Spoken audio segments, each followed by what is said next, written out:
Bismillahirrahmanirrahim. Assalamualaikum warahmatullahi wabarakatuh. Allahumma salli ala Sayyidina Muhammad wa ala jami'il ummati Sayyidina Muhammad. La hawla wa la quwata illa billahil aliyyil azim. Yang saya hormati para alim ulama, para kiai, para guru-guru dan para sesepuh yang dimuliakan Allah. Alhamdulillah, izinkan saya untuk menyampaikan makna daripada huruf kha. Huruf kha adalah huruf yang bentuknya hampir sama dengan huruf jim dan ha.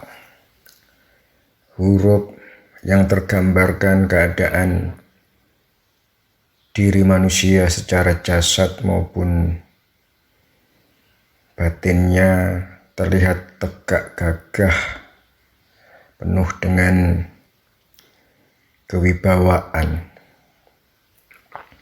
Namun di antara tiga huruf jim, ha, kha, yang membedakan di antara ketiganya adalah kedudukan titik dan tidak adanya titik.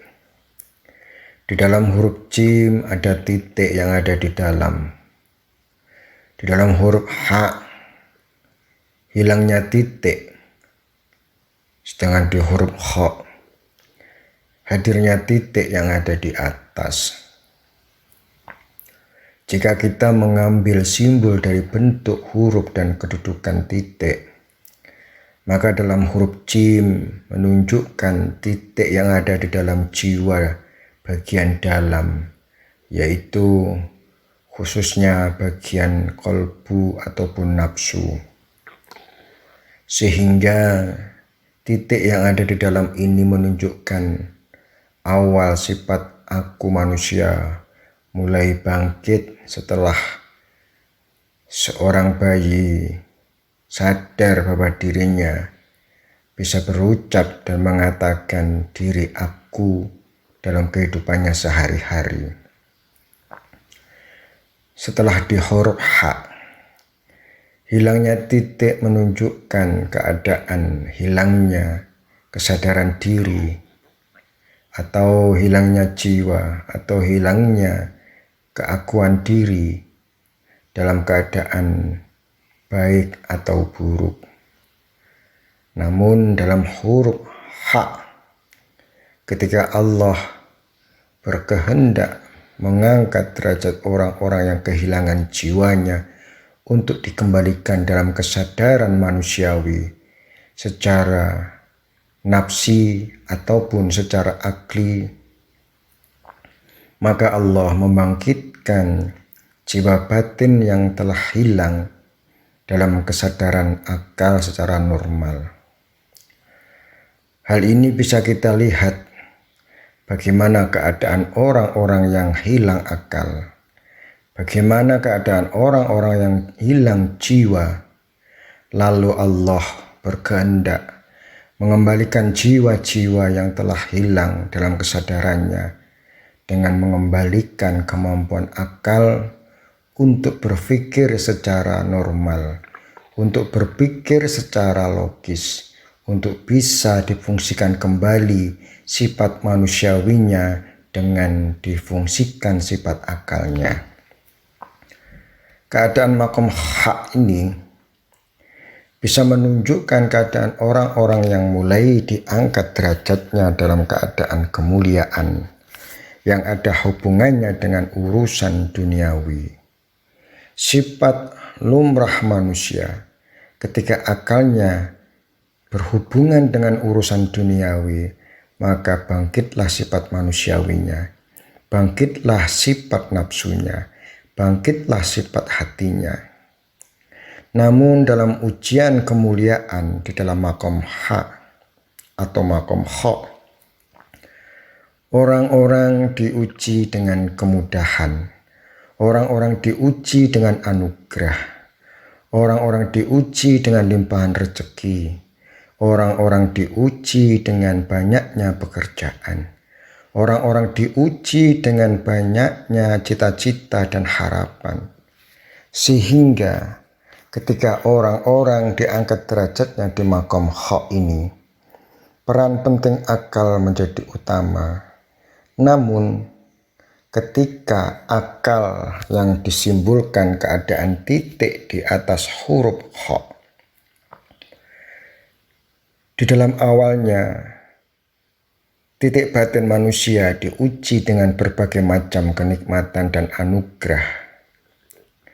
Lalu setelah anugerah ini diterima oleh akal dan nafsu, mulailah nafsu ditipu oleh iblis.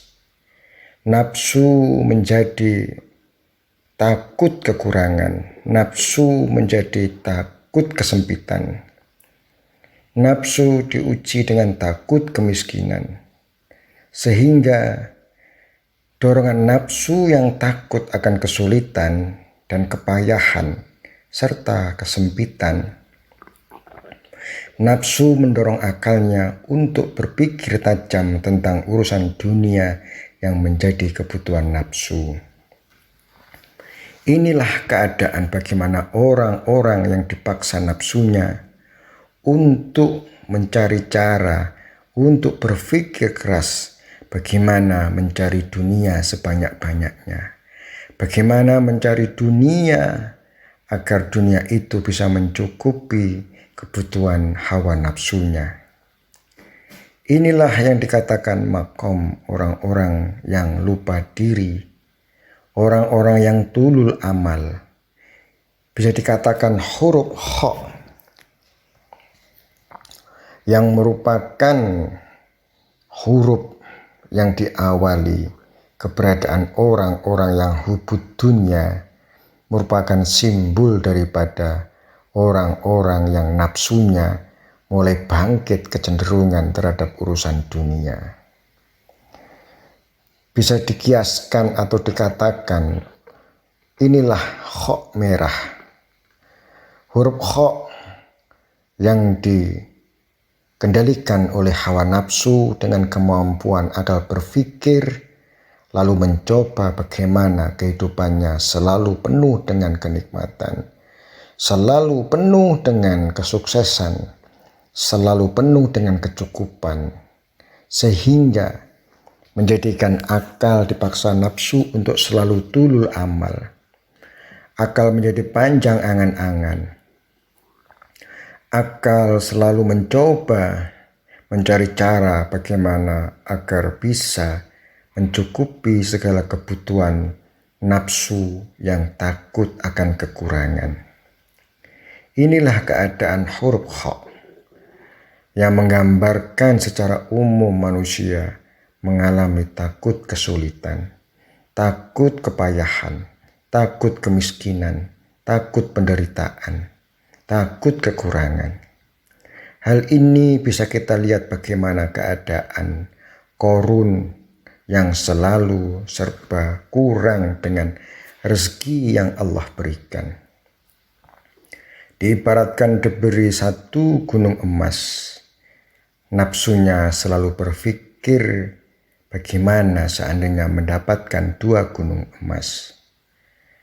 Inilah keadaan jiwa-jiwa yang tidak bisa mensyukuri akan nikmat dari Allah, tidak bisa memanfaatkan anugerah dari Allah dengan rasa syukur.